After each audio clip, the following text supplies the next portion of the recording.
masuk hari keempat, hari terakhir ya dari acara ini ya. Gak berasa ya. Gak berasa banget ya. Udah hari terakhir nih. Iya. Di sini dan mungkin ini bincang-bincang kita yang terakhir atau bukan ya Kak? Oh, masih ada lagi sih nantinya. Oh, masih ada lagi, masih ada meskipun hari terakhir tapi acaranya masih belum berakhir di sini. Oh, oke. Gitu. Tapi di hari terakhir ini kita kedatangan salah satu business woman ya. Kalau hari kemarin tuh ya kita lihatnya pembisnis tuh laki-laki semua. Businessman semua yang kemarin ya. Untuk khusus nih di siang hari ini kita kedatangan business woman yang ini bisnisnya udah banyak banget nih. Bisnis cabangnya sudah ada di beberapa daerah di Jawa Timur. Wah. Mungkin langsung aja kali ya kita tanpa berlama-lama lagi ya. Kita sambut aja Mbak Nindya, silakan maju ke depan. Pertama-tama mungkin tak kenal maka tak sayang ya Kak ya. Mungkin pertama bisa perkenalkan diri nih. Awalnya namanya siapa, backgroundnya dari mana, dan gimana sih dari Mbak Nindya ini biar orang-orang di sini tahu nih siapa nih narasumber kita kali ini. Oke, selamat siang semuanya, selamat siang setengah sore ya. Buat para tamu apa ya namanya, pengunjung Mall TP yang sudah mungkin ini udah jam-jamnya ngantuk, jam-jamnya setelah makan siang ya. Bener, kenyang sama sini ya, kita hari ini kayak ngobrol-ngobrol santai aja. Hari ini saya mau perkenalkan diri, nama saya Nindya Harum Soliha, biasa dipanggil Nindya. Untuk background saya adalah marketing di business management. Kemudian untuk S2 saya juga ngambil di Magister Management juga di Family Business. Jadi saya fokusnya ambil di Family Business dan di Retail Management. Itu untuk background saya. Kemudian untuk bisnis saya sendiri itu di bidang Retail Management, yaitu baby shop, perlengkapan bayi dan anak. Jadi setelah saya lulus kuliah S1 itu saya udah langsung meneruskan bisnis keluarga di bidang retail management itu. Jadi backgroundnya dari awal sudah berkecimpung dengan market mama-mama dan anak-anak. Jadi itu dari awal saya sudah memahami kalau tentang market ibu-ibu dan anak-anak. Seperti itu.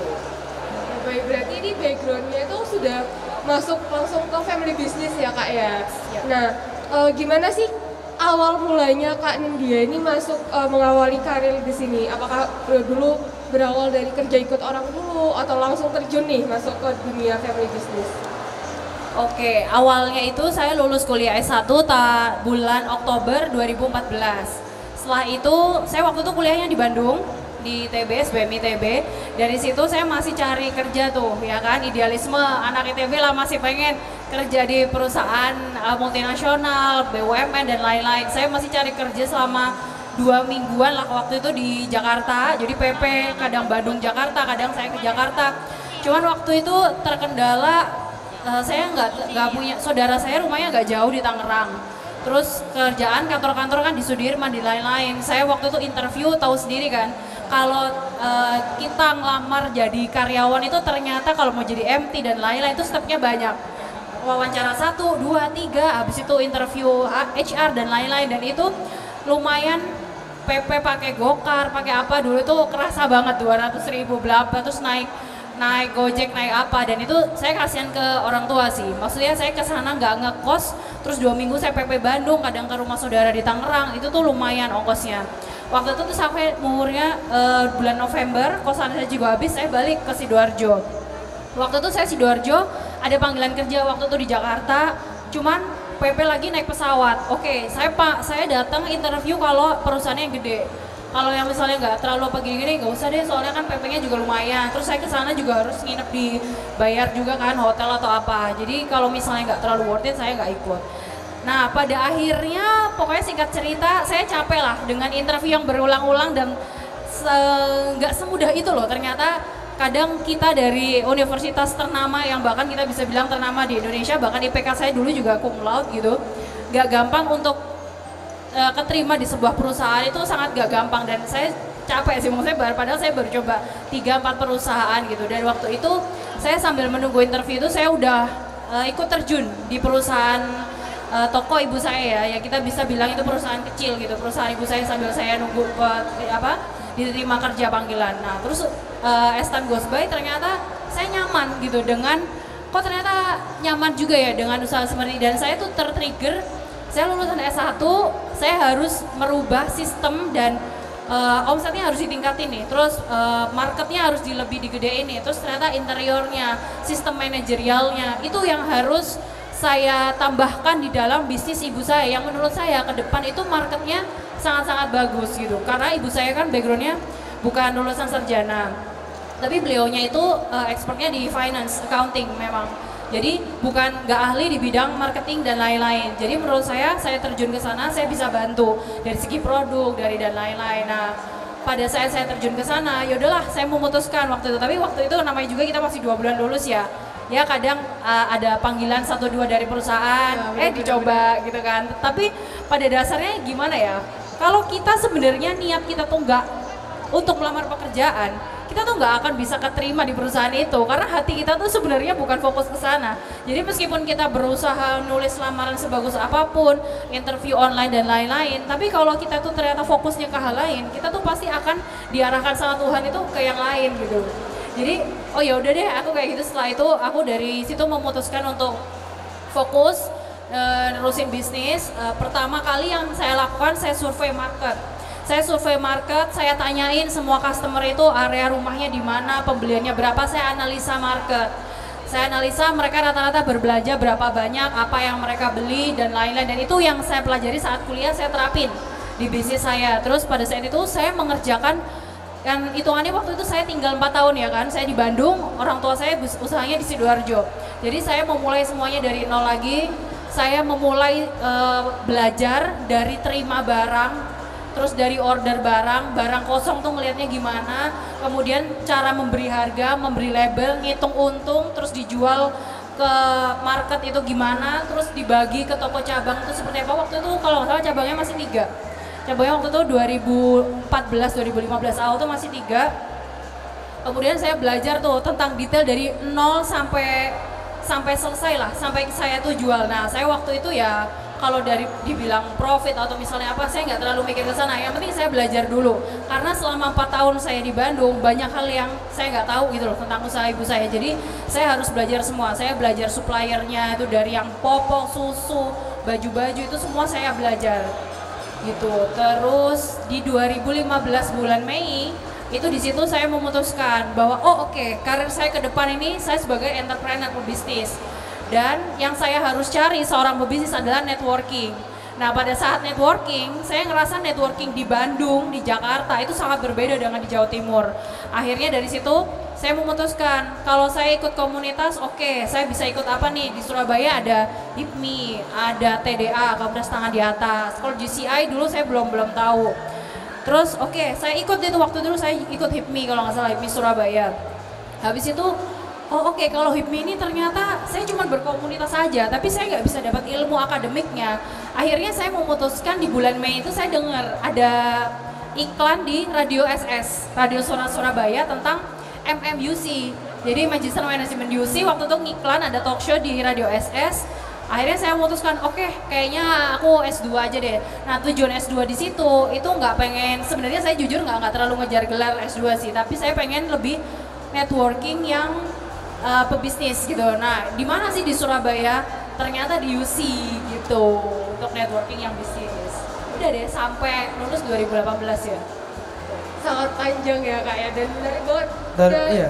Satu hal yang menarik yang tadi dari pembicaraannya Kak Nindya, yang ingin saya tahu adalah bagaimana Kak Nindya berawal dari seorang anak yang baru lulus lah istilahnya ya.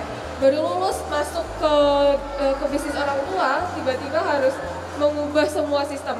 Kebanyakan yang kita tahu dan pengalaman saya di sini adalah terjun untuk mengubah pola pikir satu generasi ke generasi berikutnya itu agak susah, dan itu yang membuat kita jadi kelas. Akhirnya kita yang generasi baru tuh ya wes lah aku kerjain daripada kayak gini mumet gitu, nggak didengeri juga kadang. Itu gimana? Memang nggak gampang ya mengubah sistem yang sudah dibentuk oleh orang tua kita, apalagi mereka ini kan yang dari nol gitu kan. Ketika terus membuat bisnis ini udah sampai di tengah-tengah atau misalnya di atas gitu kan. Nah terus tiba-tiba kita masuk pengen merubah segalanya. Terus konsopo gitu kan bahasanya. Konsopo baru anak kemarin yang ini itu memang nggak mudah. Cuman saya memang nggak mau merubah yang pokok intinya gitu, tapi saya ngerubah dari awal, dari akarnya. Terus saya kasih edukasi, terus pengertian. Jadi saya survei dulu sebelum gather data dulu, sebelum saya pengajuan ke ibu saya. Kan usaha ini usaha ibu saya ya. Jadi waktu itu saya gather data dulu, Bu, ini survei market gini-gini. Fungsinya tujuannya supaya market kita lebih luas, supaya omset kita lebih gini. Ibu saya cuman, oh ya udah oke. Kan selama gak ada biaya kan. Ya, Sebenarnya nggak ada cost, nggak ada lain-lain, dan tujuannya kan sebenarnya untuk omset juga. Jadi ya udah, aku kumpulin data, aku gini-gini, terus aku mau kumpulin. Ibuku data gini, oke, terus tujuannya sekarang kamu mau butuh apa? Terus kalau misalnya mau pengajuan misalnya, Bu kayaknya orang-orang ini lebih suka tampilan eksteriornya. Nah ibu saya itu sebenarnya paham, cuman kadang orang baby boomers, ibu saya kan baby boomers, berpikir bahwa kadang orang tokoku ini, usahaku ini udah ramai dengan word of mouth biasa kok. Nggak perlu kamu pakai banner, atau kamu perlu pakai billboard yang gede, yang neon box besar, yang putih kuning, yang itu bayar pajak juga, terus bayarnya juta-jutaan. Tokoku tuh udah kayak gini tuh udah rame dari dulu, orang tuh udah tahu, udah namanya berbanyak-banyak. Nah tapi kita tuh nggak tahu ya, ternyata setelah kita pasang itu image-nya berubah pertama. Terus habis itu banyak customer baru yang ternyata belum pernah muncul, nggak pernah tahu toko itu, jadi tahu gitu kan, karena kan image toko itu ya dari eksteriornya ya. Karena saya nggak bisa nyalain kalau saya ini orang kita milenial itu kan lihat visual, lihat tampilan depan, sedangkan orang tua kita yang kadang baby boomer ya udah merasa seperti itu ya, maksudnya udah cukup, udah rame, tapi ya seiring perjalanan jalan akhirnya kan telat ya taunya. Iya, orang-orang tokonya udah bagus, udah rame, terus oh iya juga ya gitu. Jadi ibu saya lebih sebenarnya sadar tentang hal itu, cuman mikirin cost-nya. Jadi ketika kita ini kayaknya omsetnya, karena kan saya nggak ikut campur ya tentang profit dan lainnya, saya nggak tahu. Jadi ketika misalnya ibu saya memutuskan, kayaknya udah cukup nih waktunya untuk kita bikin billboard, tokonya cukup nih kalau kita misalnya rombak interior. Nah itu baru setelah berapa tahun, setelah aku udah ngomong dari dulu, terus ya memang kita pelan-pelan, nggak bisa yang kayak tiba-tiba diubah semua, terus itu kan lumayan mungkin ratusan juta ya untuk rombak, terus ternyata setelah dirombak tuh belum tentu juga omsetnya bakal bisa lebih banyak, dan ini jadi kayak gambling kan. Makanya kita pelan-pelan. Terus kemarin kayak kita berubah tempat juga sih awalnya, jadi itu juga mempengaruhi. Jadi awalnya aku pindah ke tempat yang kurang strategis, juga tempat lokasi parkirnya juga nggak sedikit. Akhirnya kita pindah tempat yang sekarang ini lebih sebelah rumah, dan ternyata tempatnya lebih gede, parkirnya lebih gede juga, lebih rame. Ternyata mempengaruhi juga, marketnya jadi lebih luas, dan banyak orang yang ternyata nggak tahu lokasi kita yang sebelumnya, padahal jaraknya cuma 1 kilo gitu. Nah itu sebenarnya pengaruh. Nah terus merubah mindset nggak gampang sih, sampai sekarang pun aja, tapi ibu saya kan sudah almarhumah. Nah sekarang saya membentuk manajemen sama adik saya, ayah saya hanya sebagai tim pengawas gitu. Nah jadi kita hanya coaching ya, kalau sama ayah misalnya butuh gini-gini, ayah saya tetap mengawasi, karena omset kan juga udah lumayan gede, takutnya anak-anak ini kalau ngambil tindakan tiba-tiba langsung ini kan jatuhnya ini juga ya salah langkah. Nah adik saya backgroundnya apoteker gitu, jadi nggak ada bisnisnya sama sekali, makanya tapi beliaunya yang megang finance, jadi kita sih sama-sama kayak saling mengawasi aja sih gitu sekarang.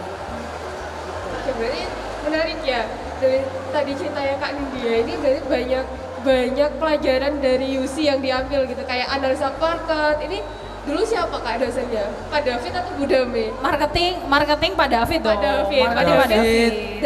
Pak Davidnya belum datang kayak. Pak David belum Dari datang. kemarin yang banyak disebut ya, Bu Dari Tina, kemarin ya. Pak David, Bu Dame. Tapi orangnya nggak tahu nih mana nih. Bu Dame sebelah sana. Hai Bu gitu, Dame. Dadah. Oke. Dame dulu kalau nggak salah human resource kan Bu ya? Iya, kalau marketing setahu saya kalau di UC cuma Pak David aja. Pak David. Pak David. Benar. Oke. Nah sekarang untuk sampai di tahun 2022 bisnisnya kalau udah berapa cabang? Kalau dulu di tahun 2014 udah ada 3 cabang. Sekarang dia kan pengembangan, developer. Itu sudah sampai saat ini udah ada berapa cabang nih? Sampai saat ini alhamdulillah kita ada 5 cabang offline store dan ada 2 online store. Ada 3. Jadi online-nya ada di Shopee, ada Tokopedia, sama ada di TikTok Shop. Cuman yang paling rame, yang emang paling berkembang sampai sekarang ya Shopee ya. Shopee ya. TikTok sih TikTok kan baru tahun ini soalnya, jadi masih merangkak lah. Iya. Kalau yang offline store-nya di mana tuh Kak? Kalau offline store kita kebetulan ada di Sidoarjo. Sidoarjo itu kita memang mainnya ke daerah urban. Jadi di daerah kabupaten-kabupaten gitu. Jadi di kota kita ada satu, yang pusatnya kita di Sidokare Asri, Gading Fajar, ada di daerah Sukodono, ada di Kahuripan, ada di Gedangan. Udah itu. Nah, Kak, aku kepo nih.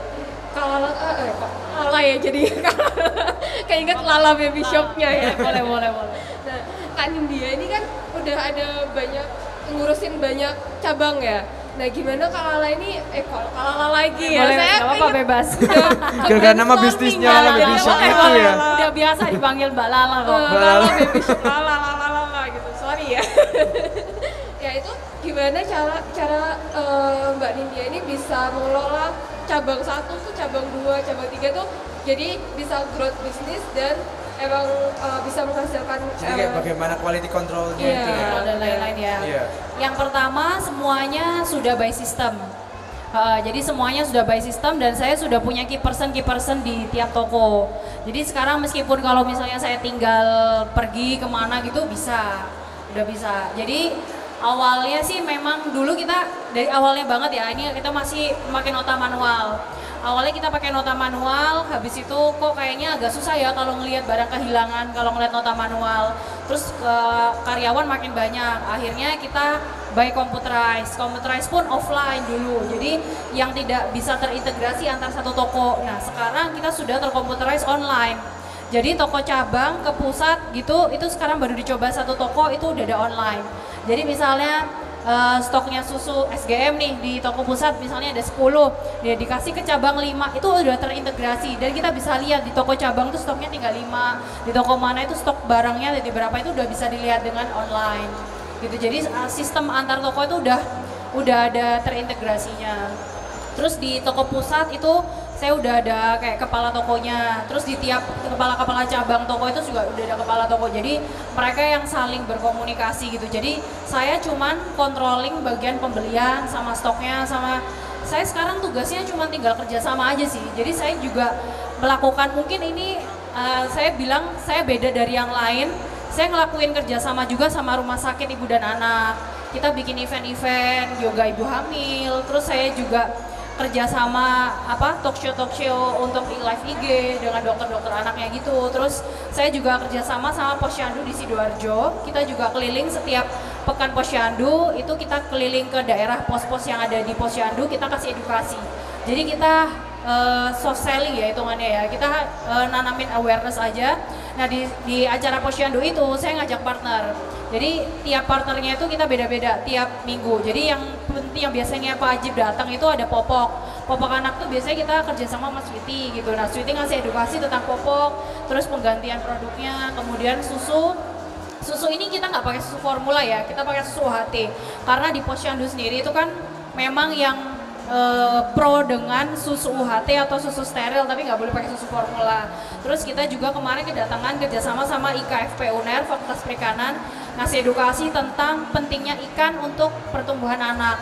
Jadi ngasih demo-demo cara masak ikan kembung. Nah setelah kegiatan Posyandu mereka dikasih ikan kembung gratis gitu. Terus ada dokter gigi anak, ada rumah sakit kalau RSCA Mitra Husada kita juga ada kerjasama kan. Jadi mereka bawa dokternya kasih konsultasi, terus ada cek darah juga, cek gula darah buat ibunya.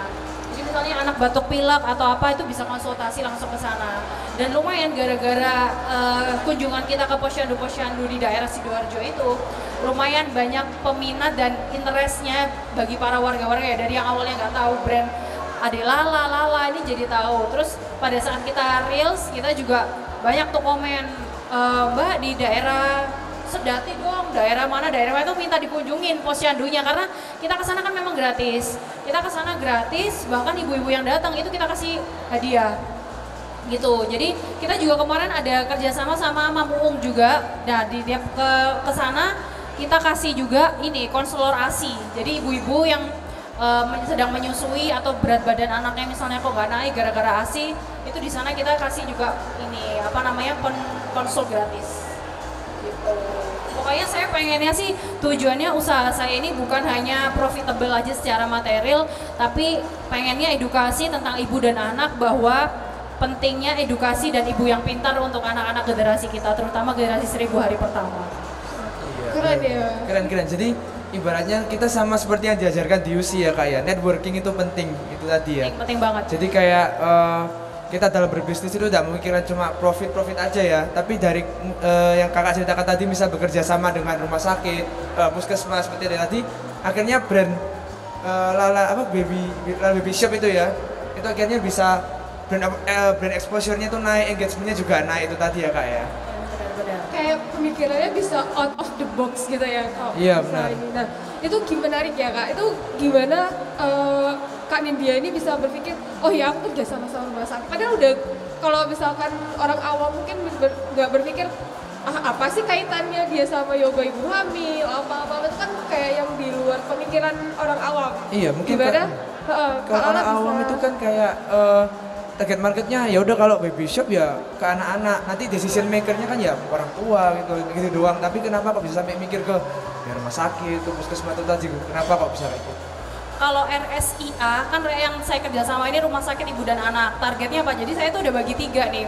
Target saya ini ada baby newborn sampai 3 tahun, 3 sampai 5 tahun, atau ibunya. Ibunya ini which is ibu hamil dan ibu menyusui. Itu adalah target saya pada saat event atau kegiatan apapun. Nah, saya cari di manakah letak-letak mereka ini. Ya, pertama ada di sekolah, ada di posyandu, dan ada di rumah sakit ibu dan anak. Gitu. Nah, saya juga kalau tiap bikin event atau kegiatan selalu yang menyasar mereka-mereka ini. Kemarin kita juga di acara tanggal 21 Juli berketepatan dengan Hari Anak Sedunia. Kita di mall itu ada lomba mewarnai, itu lumayan ada 60 anak, terus ada cooking class, decorating pancake. Nah, itu yang mensponsori setiap kegiatan itu supplier saya. Jadi istilahnya kita direct selling ya, maksudnya soft selling juga tuh. Misalnya dari buy ladang 5, kemarin jadi ladang 5 decorating pancake and cooking pancake.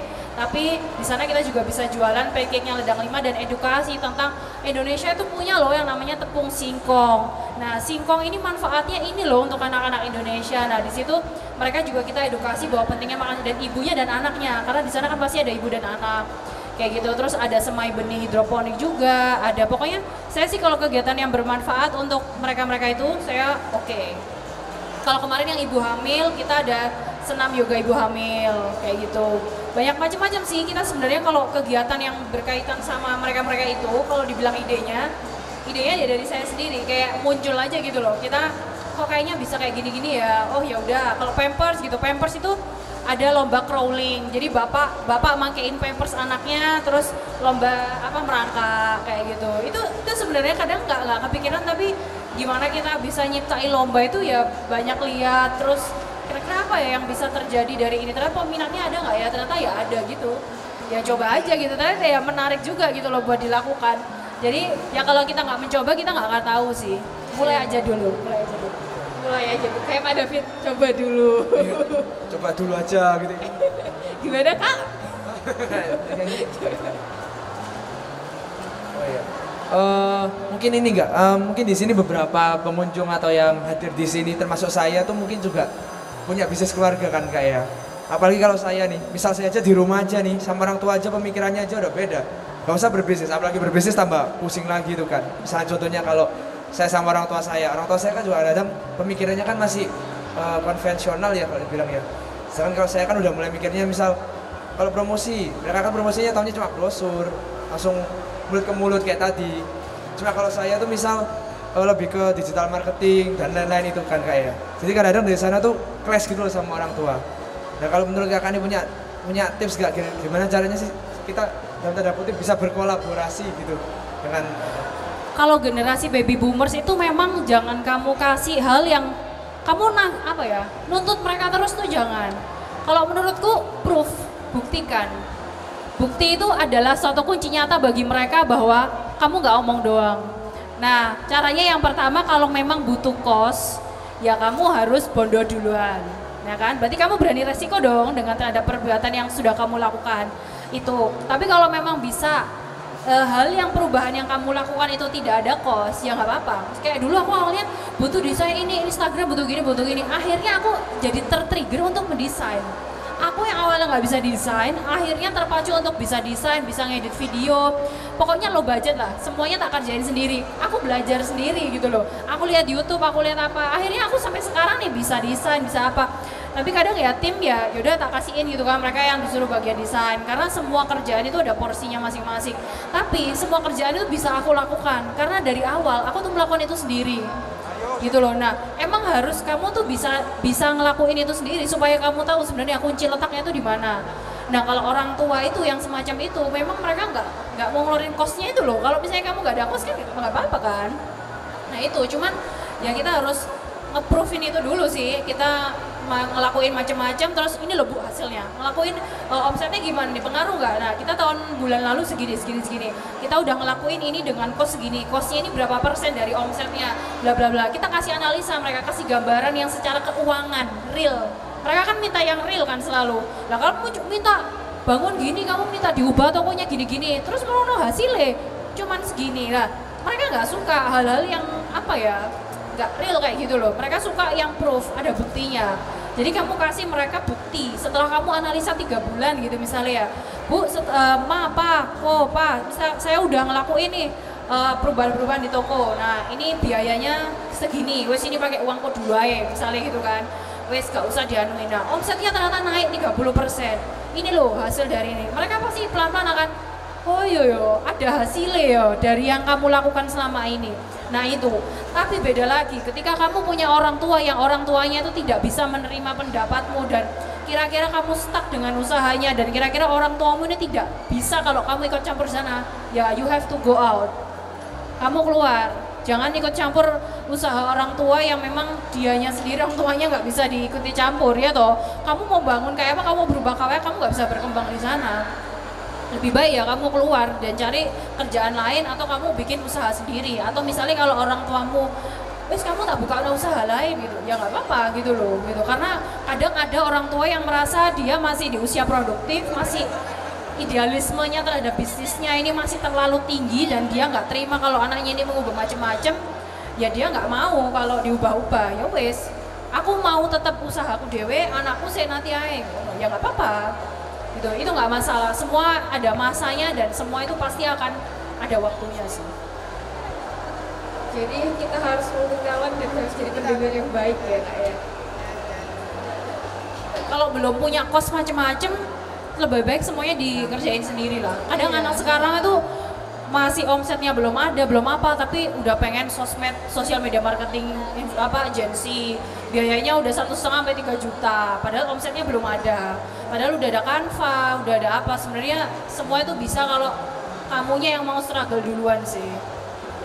Berarti kita harus pintar bagaimana menganalisis ini kita udah bisa masuk atau tidak gitu ya Kak ya.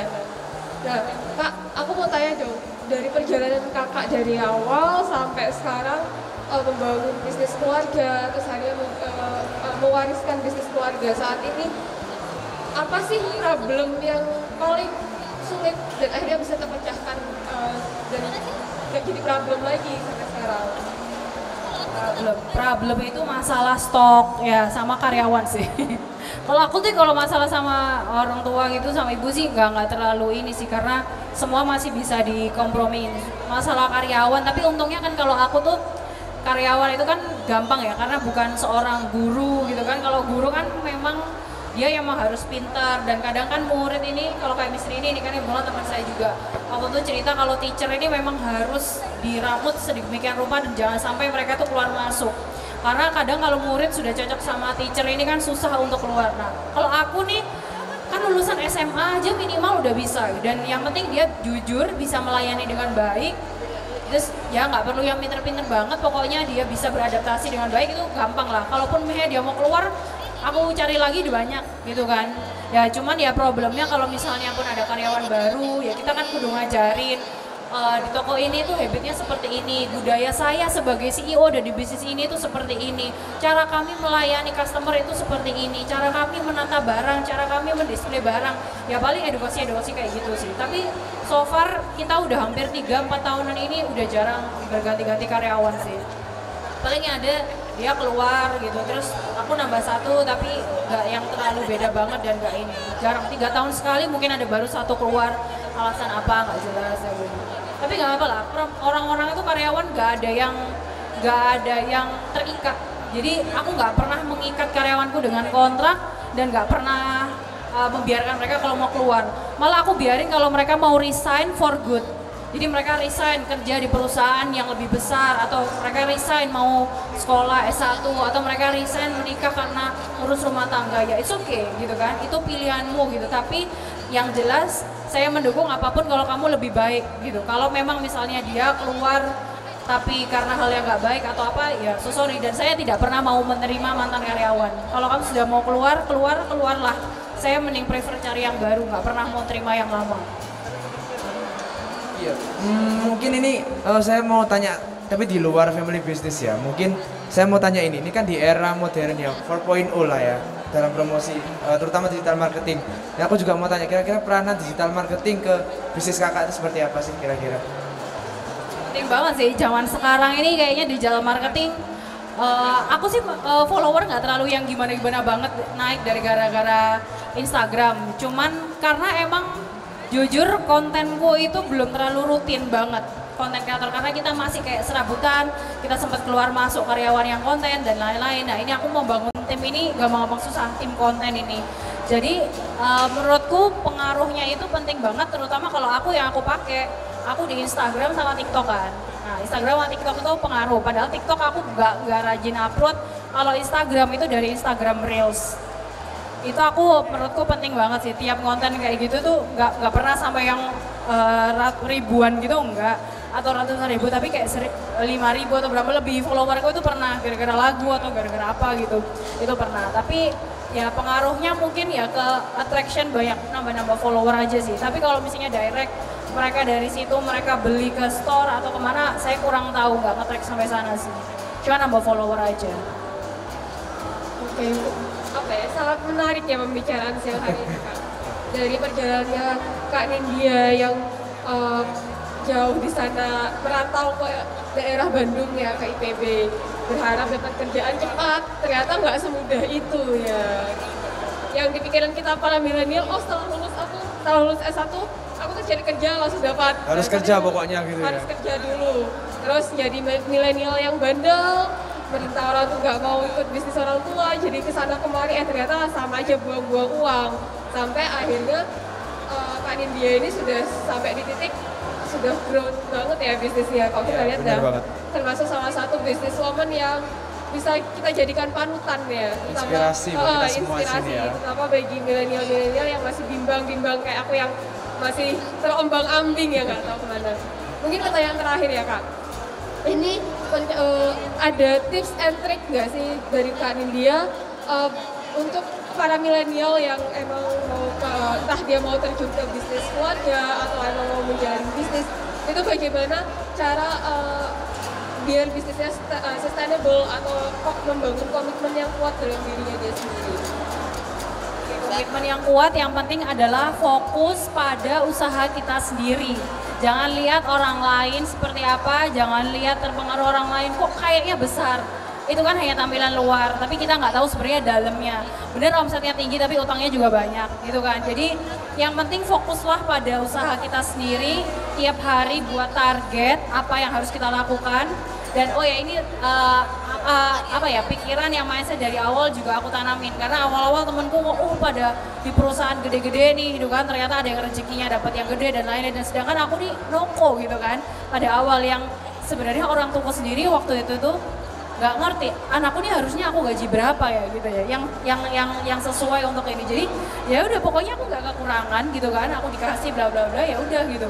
Nah, cuman kadang kan kita kan sebagai anak yang gini tuh ngelihat orang lain atau ini tuh kan kadang ada ngerasa down-nya ya. Temanku di perusahaan di kerja kedai ini, karena dulu masih ada proud-nya bahwa perusahaan kerja di perusahaan BUMN atau multinasional itu adalah sebuah kebanggaan bla bla bla. Tapi pada ujungnya ya kita udah berapa tahun seperti ini, mereka yang pada melihat kita kayak, oh ternyata bisnisnya growth juga ya. Bahkan orang-orang yang entrepreneur sekarang tuh bahkan dilihat gitu loh.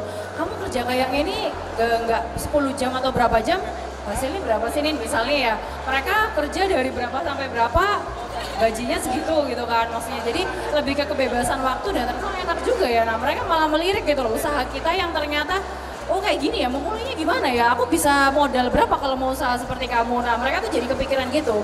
Jadi fokusku sih gak usah melihat kanan kiri kita, fokuslah pada apa yang kita miliki, apa potensi kita dan apa yang kita sukai. Karena menurutku kalau kita memulai sesuatu dengan apa yang kita sukai, kita pasti akan passion di sana, kita akan serius melakukan itu dan kita pasti akan sukses gitu, insya Allah di usaha itu gitu.